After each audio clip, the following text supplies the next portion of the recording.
tous, nous sommes le lundi 22 juin 2015 et le marché parisien baigne dans l'euphorie, gagnant quasiment 3%.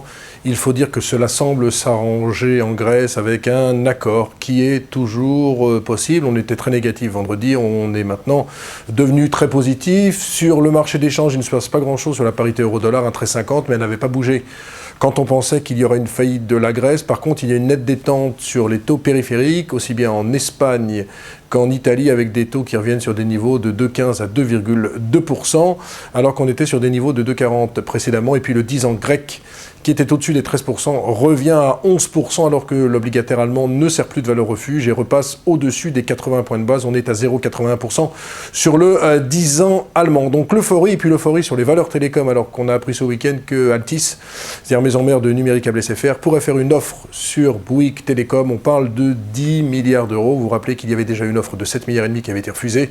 10 milliards d'euros, c'est quasiment proche de ce que voulait Bouygues. Bouygues voulait 11 milliards d'euros. En tout cas, cela fait flamber l'ensemble du secteur. Bouygues gagne plus de 15%. Il faut savoir que Bouygues, c'est une capitalisation boursière de 13 milliards d'euros. Et donc, la participation de Bouygues Télécom vaut 10 milliards d'euros, ce qui veut dire que le reste des participations, notamment la construction, ne vaudrait que 3 milliards d'euros. C'est pour cela qu'il y a une euphorie. Et une euphorie sur l'ensemble des acteurs. Numéricable, c'est très bien accueilli, plus 10%.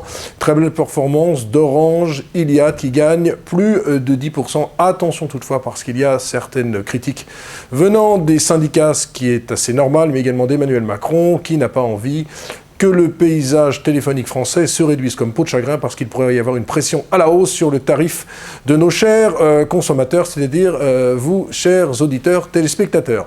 Sinon, pour sortir du secteur télécom, à noter qu'Eurofins Scientifique, on est dans les laboratoires de diagnostic, vient d'acheter Biomnis.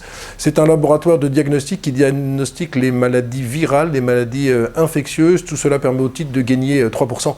Mais très franchement, sur Eurofins Scientifique, je suis un peu dubitatif, notamment dans la mesure où l'action se paye plus de 35 fois ses bénéfices, ce qui est énorme, même si le groupe est extrêmement rentable. Un mot de la semaine, on aura la dernière estimation du PIB américain.